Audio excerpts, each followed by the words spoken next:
You're on the air with Florenza, your podcast destination for authentic conversations with a twist. So, grab your favorite drink, get comfy, and join me on this unique literary journey. Cheers! Today's guest is the powerful and passionate J.J. Winston, licensed attorney, clinical social worker, and now the compelling voice behind The Revelations. Buckle up as we dive into a gripping story of pain, purpose, and personal redemption that challenges the stigma surrounding mental health in the Black community. Please put your hands together and welcome JJ to the show.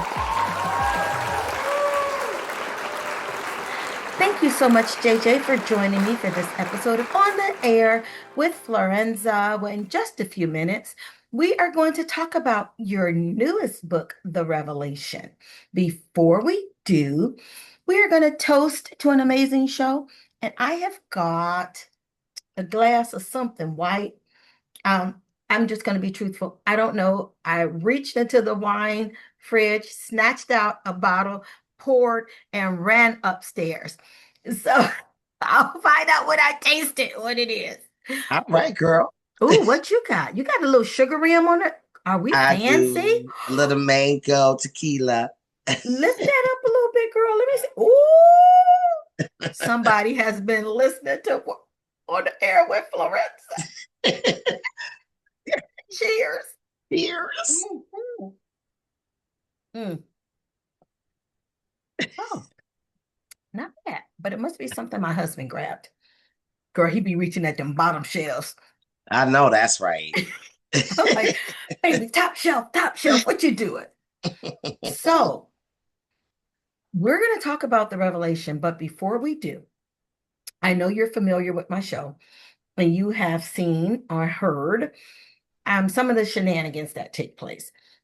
So, I've got some questions for you, some true or false, some would you rather, a little this or that, and then a few random questions that are going to be pulled and become part of our intermission segment.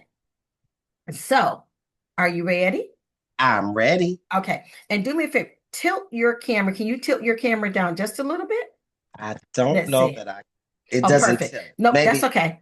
That's okay. Can you just 1 second, Florenza? Yep. Okay. Honey, I know. For those who are listening and or looking, we had to hit pause because JJ had to handle some business on her end, and we were just commenting that apparently we got the same man that we're married to, because as soon as we say we're getting ready to do an interview, they want to turn on the TV, turn on the music.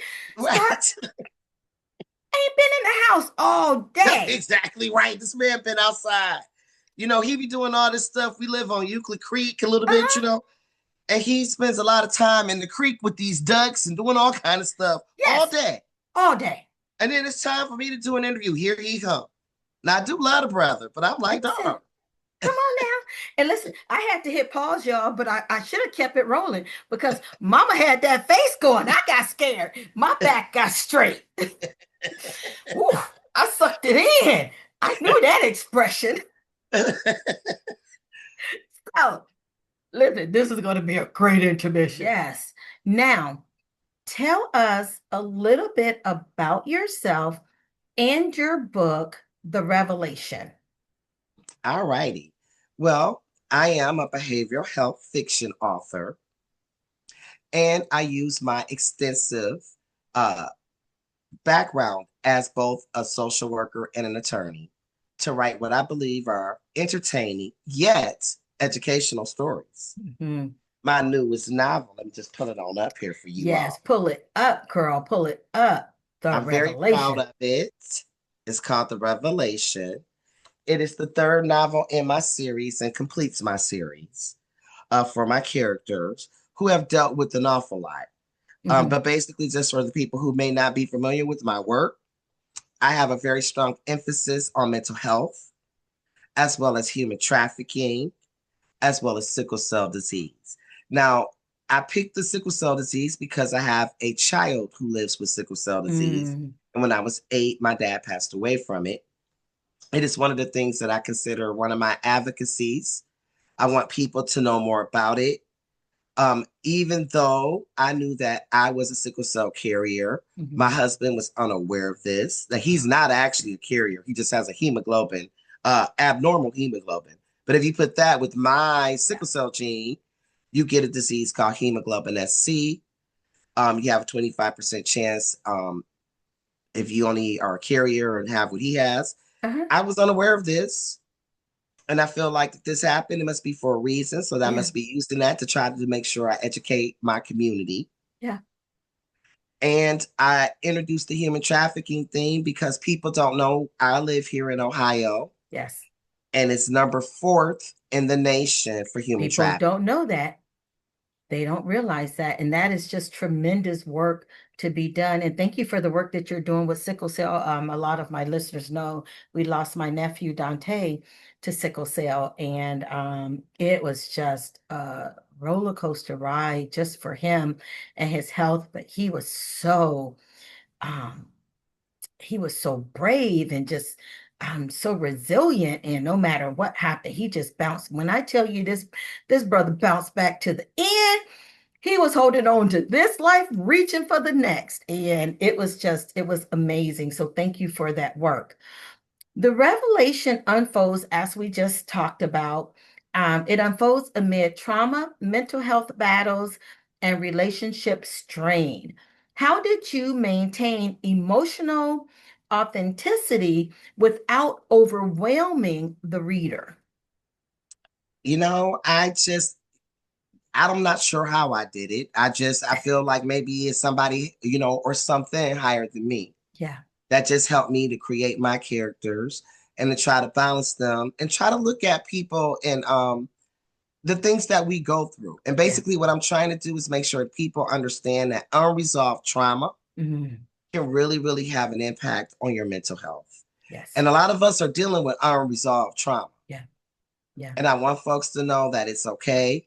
There are people who will listen. You don't even got to go to a mental health professional.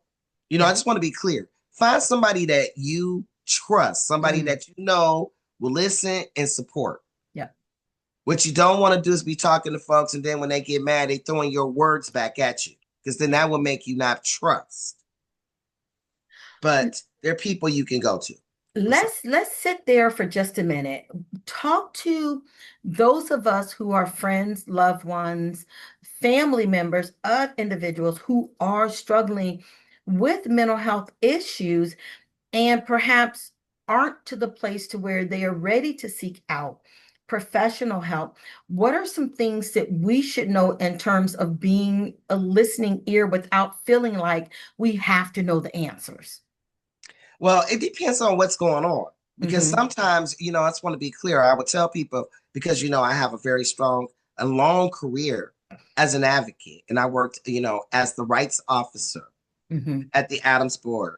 And that's what I did. And that stands for Alcohol, Drug, and Mental Health Board, people. Because I'm sorry to talk in mnemonics. Yeah. But, sometimes you have people who are doing things that are dangerous. And when I say dangerous, that means they're doing things that are dangerous to themselves and or others. Others, And it yes. might not be something that's obvious to people. So let's talk about that. Mm-hmm. If you have a family member walking outside in the wintertime with no shoes and socks on and no coat, no, they're not running down the street screaming red rum.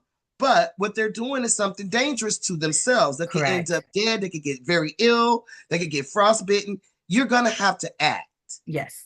And that sometimes means that you might have to call the police. But if you do have to call the police, particular, because I know with myself being a person of color, Yes.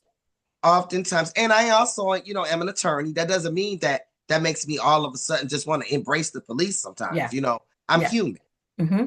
But what you do is you ask for a crisis intervention police officer, somebody who's been trained to be Yes. able to deal with the mental health emergency. That is Um, so good. we have to really start to understand that sometimes we're the people who have to be the intervention, Mm. because we don't, and I'm going to tell you some other things you could try. I often have had people, if they become psychotic or they're showing signs of psychosis, Oh, video them. And then when they go in the hospital and they get treated, show them the video. yeah. sometimes that can be a real wake-up call. I remember one of my clients a long time ago, I had her family do that. And she came to see me and she said, you know what, Miss Winston, when I saw that video, I saw the look of fear on my family's eyes. And I don't want them to ever be afraid of me. So therefore, I will do the things that I need to do. So yeah, it's, we sometimes have, but being a listening ear means being supportive, Yeah. not judgmental. Yeah. Understanding that the way somebody else might do something that might be different from you. If we all did things the same way, we'd be the same We'd be people. boring. Exactly. Exactly. Exactly. Thank you for that. And I'm going to make sure that I have your website on there as well. Now, Okay. let's talk a little bit about Juliet and Granville. They have been through some immense changes since book one. When I tell you they have gone through, what surprised you most about their growth as a couple? I think that the longer that we're with people, the more we do grow, hopefully. If you're not growing in a relationship, you're probably in the wrong relationship. That's true. We all need to be growing. And that's not just in relationships, that's independently and individually. Correct. If you're the same person you were when you were 20, you might want to really go talk with someone because that's problematic. We should all be growing. And what I think that what surprised me is the grace that they give each other. And understanding that people fall down, but what we do? We get up. Yeah. And lastly, what I want people to understand and why I wrote my characters the way that I did, both of my main characters, Juliet and Granville, are attorneys. Because I want people to understand that folks who are professional have problems too. Right. People think that if you're a professional, everything's no, it's hard. It's hard being a lawyer. Yep. It's hard being a doctor. Yep. It's hard being an accountant. It's hard doing a whole lot of the different things that we do when we're professionals. We have licenses. We have things that we have to maintain. And if somebody thinks you have a mental health issue, that could have a serious impact on your living. Yes. Because sometimes, I've had people who called me in the past who were professionals who were fearful. Yeah. Fearful that if anybody found out that they were dealing with these issues, they would equate that to their intelligence. Yep. And their capacity. Or abilities. Yep. Yep. And so what I'm trying to do is make sure that people understand that, a lot of people deal with this. Almost all of us do. If somebody tells you they don't have no problems, run. Run. We all got them. Some of us deal with them differently than others. That's right. Nice. Now, we just talked a little bit about both your license as a social worker and as an attorney. How do your professional roles inform the way you build your characters and your plots? Well, I do feel like my education has really helped to play a major role. And how I shaped my characters. When people think about lawyers, I'm even me. Before I went to law school, I used to love LA law. Yes. That's a very small part of being a lawyer. You're not usually in court. Right. A very, very, very, very small amount of cases go to court. Most people, we make an agreement, we get people to work it out, come to some resolution.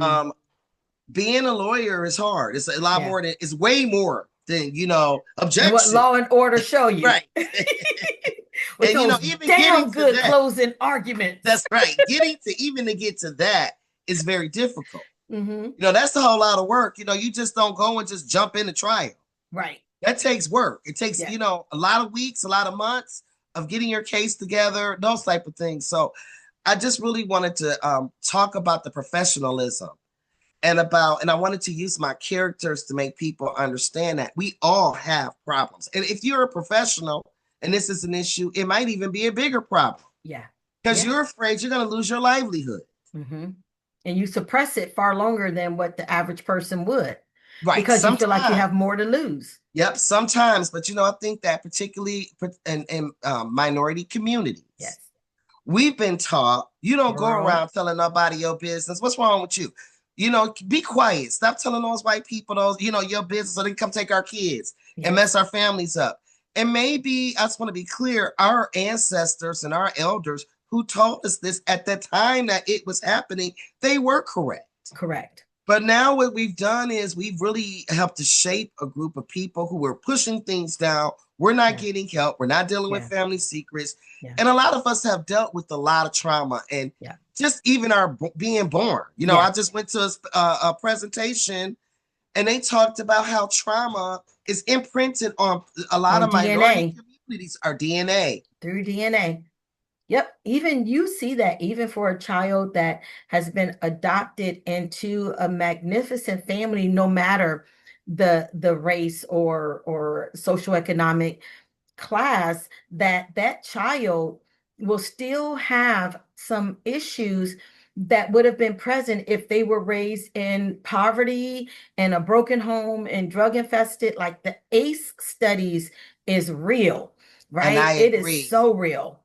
And you know what? And that's just so funny because previous to going to the Adams board, I worked in foster care and adoption. Mm, And previous to me becoming engaged in employment in that field, I used to really have this whole nurture versus nature argument. And I listen. felt that if you were nurtured appropriately, no matter what your nature is, it would be suppressed. And I found out, just by putting kids in homes, that's Yes, not true. not true at You all. you have you are a lot of who you are from your DNA. Yes, Yes, I'm gonna say this: poverty and those type of issues do play a role in trauma. I'm not yes, saying that's not true. right. But even like you said, you could take a kid that would have been in a poverty infested or poverty issue Yeah, or lifestyle and put them in a family where the people are wealthy and they yeah, still have those same issues. yeah, yeah, yeah. And to some, poverty becomes um fuel, right? Like we grew up in poverty, and all of my siblings are extremely well off. I mean, I was just talking to my husband, the fact that we're in a 7 bedroom, 6 bath home, on a lake, and we started out when we married. I left home and moved. He was active duty military when we married, but I didn't even have suitcases. My clothes were in black trash bags. You know what I Right. mean? But no one knew that we were in poverty because, just like you said, when you left home, you knew how to look the part, talk the part, walk the That's right. part, That's right. and no one knew. I had girls that were jealous of me growing up. And I remember telling one girl, like, she just wanted to fight me. And I'm in like 8th grade. And I told her, I said, you could not survive an hour in my home while you're being jealous. I said, but let me tell you this, because you're jealous, you're going to have to walk through what I've walked through because you want what I've got. And you don't Right. even know the price. You're clueless as Absolutely. to what it costs. Absolutely. Clueless. Right. Yeah, and let me tell you, her life turned upside down. And I just Right. stood by the sidelines and say, work it out, sis. Work it out. You got it. And you know what? I'm going to say this one thing that's important too is that, back in some of our days, being in poverty, everybody was in poverty. So it's like, you know Absolutely. what? You're not feeling really any kind of way because you're living just like the people around you live. Left, right, Now front, you and back. right, but now what you're seeing is more of a disparity. Yes. And what's happened when in these disparities is sometimes, particularly in minority communities, like you just said, we're dividing each other and we're Dividing each fighting each other. other instead of being able to pull together and say, you know Yes. what, all of us are dealing with something. Yes. Absolutely. Just differently. Somewhere their scars differently. Absolutely. But Period. we all got them though. And if you put your glasses on, you can see them. Hello. Or take them off. Right. Listen. All right now. So the book touches, we were just talking about that, touches on human trafficking and faith under pressure. How do you balance educating readers without turning fiction into a lecture? Because how many times do we pick up books and we feel like somebody preaching at us? And I think that what people have told me is they found this entertaining. Now, it is a heavy story. Right. And it You is know, very entertaining. yes, but it is entertaining. It has a lot of twists and it has a lot of turns, just like life got a lot of twists and turns. I don't want people to feel like I'm preaching at them. Yeah. I feel like there's a lot of different places for you to look and find your own belief system in it. Yeah. There are different things that my characters do. I want people to be able to have a discussion. Yeah. And I want people to understand that there is no wrong or right answers. Yeah. What you might do might not be what somebody else will do. I remember when I was writing these books, I would often go and I'd speak to people and just get their opinions because I just wanted to know what they thought. And I remember I asked someone, how much do you believe that someone should tell you about their background and about their previous life before you get in a relationship with them? How much do you want to know? Some people will say, if you don't tell me everything, you lied to me. Oh. Some people will say, I don't want to know all that. Yeah.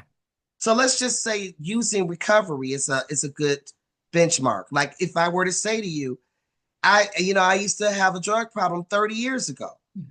If I'm in a relationship with you, would you want to know that? Some people feel like if you didn't give them that information, you lied to them.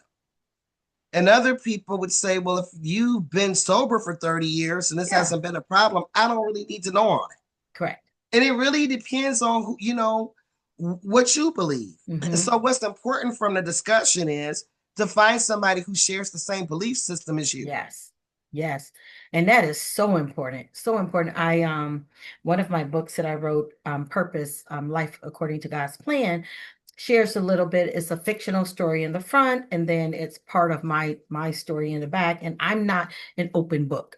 People think that I am, but I am not. There are some things that have determined how I move in life that's not necessarily benchmarks for other people to see. They guided me, right? These are internal scars that are no longer wounds. They're scars, and they're like landmarks to show me God delivered me from this. God worked this out. God did this.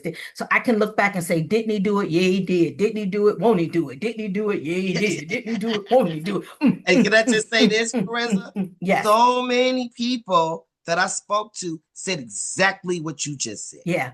That everything isn't for everybody. It ain't for and mass like consumption. People would say to you, keep your mouth shut, stop talking so much. Stop telling everything. Listen. Some things that need to be between you and God. Now that's good and that's bad. It just depends. Like I said, when I say there may be things that, like we talk about trauma, that maybe you need to find that trusted person to talk to about it. But at the end of the day, if you determine that's a scar and a landmark, help you decide how you move because he did it. Yeah. Now, wounds, I know how to deal with because a wound is unhealed. A wound, when you touch a wound, it's going to hurt. I got scars all over. Absolutely. They don't hurt when they're touched. But I'm going to tell you this. My husband asked me if he should read my book, Purpose. And I told him, read the first part because it's about a fictional character. Second part, none of your business. These are things that happened in my life long before I met you. They're no longer wounds. If anything becomes a wound, I promise you, and this is me telling him, that I will come to you and let you know something that I am dealing with that affects me, because if it affects me, it affects us. But anything that's a scar, you already see the manifestation of what it is. Now, if you have questions about where it came from, where my little sassy mouth come from, then we're going to talk about it. You know what I'm saying? But the brothers like you when you're a little spicy. Girl, don't they like and that's what I'm saying. Don't nobody want nobody boring. They like a little crazy. I know that's right. Just a little bit. And if you're a Gemini, your little bit is like this. And I laugh because I'm an Aquarius. That's the opposite of you. Same, like what do they say? Is it air sign or whatever? I get confused. Yes. Okay. Yes. Now, if Juliet could write a letter to her past self, talking about scars and wounds, at the start of the series, what would she say? She would probably give herself, a little bit of a warning. She would say, you know what, be prepared for what's going to happen, but never give up and always have grace, which she really does do. I believe. I just want people to understand, like, my book covers all got chessboards on them. I was going to talk about that, so keep it up. Let's talk about the significance of that chessboard versus checkers or cards. That's we ain't playing spades up in here. That's right, absolutely. Because if you love chess, I don't even play chess anymore, but when I was young, I played, and I do believe it helps you with being able to strategize and be Yes. able to really be successful in life. But one of the biggest things about a chessboard is that the queen runs the board. Yeah. So I would want Juliet to know and always remember she would write a letter to herself saying, I'm a queen. Yeah. And queens move certain ways. Yeah. I love that. Every king is successful because he got a queen. If you ain't got no queen king, go get one. Yeah. Because Yeah. you only move in one space on the board. You just moving on the board by yourself. You ain't really got no protection. If you got a queen, not only is she going to protect your kingdom, she's still going to fall back and let you be a king. Yes. Yes. Love it. Love it. Not just important to know who we are, know our strengths, know our Absolutely. weaknesses. I tell women when I'm doing workshops and staying in this space, if a man promises you the moon, the stars, and everything in space, it may sound good, but if you're a fish, you just accepted death. We have to know Right. what we need. See, that junk only sounds Absolutely. good in the movies and in music, and we're running around wanting what we hear or what we see, but Right. because we don't know who we are. See, I know what I needed. That's right. You know what I Me mean? too, I girl. needed something that was going to complement my strengths, not become Absolutely. intimidated by them. I did not want to enter into a war over Absolutely. my strengths, trying to get somebody who was more bent on changing me than building with me. Absolutely. And I'm like a Lettucey song, girl. How you gonna add to me? Okay, can I say that? And I love a brother who got beautiful hands, but can you build a sister? Build. Okay, Come so on now. like you said, build it. And this is what we need to teach. We need to teach our boys this too. Yes. It's Yes. okay to have a queen. It's okay Yes. to have somebody she got your back, but you know what? You Yes. got to respect a queen because Yes. she is also the person that's running your board. Your kingdom, man. That's You right. you out there fighting battles. When my husband was in the military and he was deployed, there was one span, sis, where he was gone for 6 years. Like it was like boom, 6 years, And he's you gone. did everything for him. You held him down. You know what? Listen. And that's what these, and this is what guys got to understand too. Treat your queens well. Yes, and they If you will treat treat you your well. queen well, that's right. She gonna take care of your kingdom. She gonna run Yes. your board. Yes. And and that's what I believe. If going back to your original question, Yes. Juliet would write herself a letter reminding herself the queen that she is. Yes. Yes, I love that. And all of that coming into play. What is it that you hope the readers walk away with having read all three of the books in the series and are just reflecting on the words on the pages? What is it that you hope that they walk away with? I'm hoping that people walk away with understanding, grace, forgiveness, realizing how important forgiveness is, not just for other people, but for yourself. Yes. You forgive for you Yes. so you can move on. Yeah. And you know what? Somebody told me this a long time ago. You never know if you might need God to give you forgiveness. You might be trying to come to the pearly gates, and it might be something that you did that you didn't even maybe realize was that bad that you need forgiveness for. What we all need to do is give each other that and grace. And I'm hoping that when people walk away, that they miss my characters, that they feel like I left a mark on them, and that they learned something, and that they also was like, damn, I can't believe that. Yeah. She said they did what? Right. What happened? Wait. These are things that happen for real, and right. I laughed because I was recently at my book signing, and somebody came who knows me, who bought my novel, the first novel some years ago, but recently she read it. And so somebody said, she thinks these are real people. And I had to put her to the side and say, that's what fiction is. Yes. Fiction, it means it's not real. I Yeah. made these people up, but I hope folks do always ask me, who are they? Yeah. They're fiction. Yeah. That's what fiction is. It's made up. However, I hope that my words are so strong that you do feel like these are real people. Yeah. Yeah. I remember years and years ago, I was never one to watch soap operas, but my grandmother did. And we were in Germany and she called me and she said, Luke dead. Oh, girl, that's General Hospital. Oh, girl, I remember that. And I'm like, Luke, we got somebody named Luke in the family. I got an uncle named Luke. Who Luke? Luke who? We got an uncle. I've been gone, but I've been gone that long because we be having relatives pop up, man. I And got I know brothers that be that's knocking on right. the door, ringing the doorbell. Oh, I'm your brother. What? Listen, we ain't gonna even talk about that. That's a whole right. nother show. But Right. I'm calling my mama from Germany, paying good money, talking about who is Luke? Luke dead. Mama, Luke dead. She said, "Girl, stop. That's on the stories." I'm like, y'all ain't get off my But you know phone. what? I can relate to your grandmother. That means somebody did a good job writing. Because I remember I used to watch was it ER? Uh-huh. And when Dr. Mark died on there, girl, I thought I lost one of my best friends. I was crying like I knew this man. My husband was looking at me like, what is wrong with you? And now my daughter, she's hooked on all of these old shows. Uh-huh. She started watching it and she's like, oh my God, Mom, he died. She's so upset. And I just laugh. I'm like, it got to me too. Listen, Robert Francher, he wrote the book Red Clay.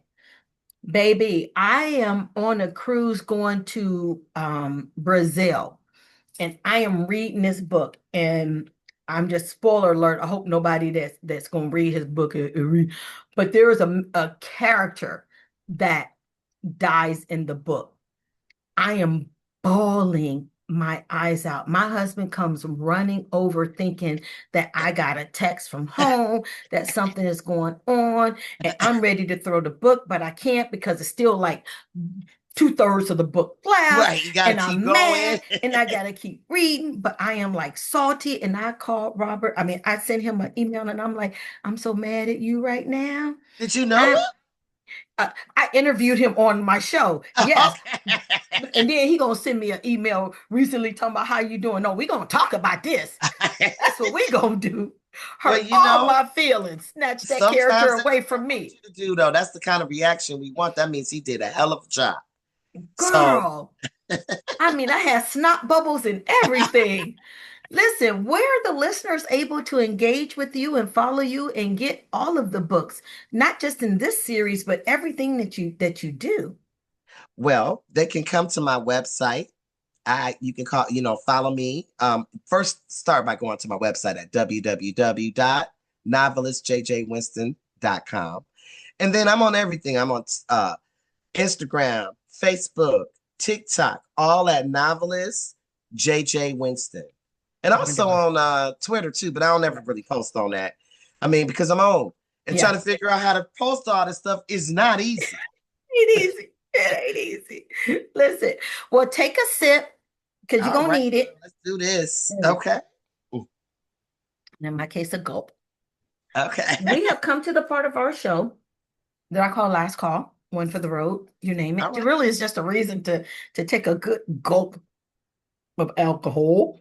All right. Okay. So these are some this or that and rapid fire questions, and it's just a few. Actually, I only have three, so this is going to be fun. Are you Okay. ready? I'm ready. Okay. This or that. Characters with secrets or characters with superpowers? Characters with secrets. Yes. Hmm. That's what I do, girl. That's what you do. Listen, have you ever had anyone come up to you and say, I know that when Juliet said such and such, you were talking about me?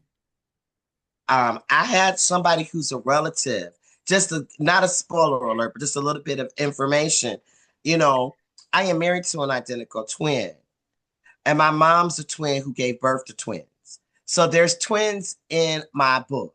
And one of my relatives, who's a twin, said, you're talking about me. And I had to be like, do you hear yourself? Are you the only twin I know? And we went to a huge high school just for everybody. I went to Cleveland Heights High, Uh-huh. wonderful school back in the day. So a lot of twins in that high school. Hmm. So, it's like I'm not talking about you. Like Get I over it. tell people, don't be that self-absorbed that you Yes. think everything's about you. Yes. You have to play that song. You probably think this song This is right, that's, about you. that's right. Just change it. You probably That's think right. this book is about you. Right. Nice. Okay. Rapid fire. So just think whatever comes to mind first. Okay. What's one word that defines the revelation? Conclusion. Ooh, I like that. Favorite scene to write, but hardest one emotionally. For the revelation, Hmm. I lost the character. Oh, that That was was going to be very my difficult. question next. Yeah. What happens when you lose a character? What happens when a scene that you are in love with has to get cut? How do you deal with that? You just got to keep it moving. You got to look at what's the best thing for your book.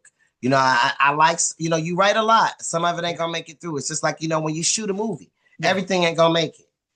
some stuff got to get cut. It's got to go. And listen, with the thickness of Revelation, baby, I want to know how much got cut because that baby is meaty. I know, girl. All of my books are like that. I got a Listen, lot it to got say. big hands. I got a lot to say, people. I hope people like it, though. What's next for you? What are you working on right now? Well, right now I'm just working on marketing for this book, but I am planning to write a new book. I have not yet decided if it's going to be a series or standalone. As many people know, I work in family court, and my next book is probably going to have a very strong family court theme. Oh, nice. Can't wait. Once that one comes out, we're going to have you back on. I can't wait to come back on, girl. Thank you. You are so welcome. All right, JJ, thank you. Thank you for having me. This was fun. It was. And this wraps up another episode of On the Air with Florenza. You may follow me on all social media platforms under Florenza Lee or via my website at florenza.org. Until next time, cheers.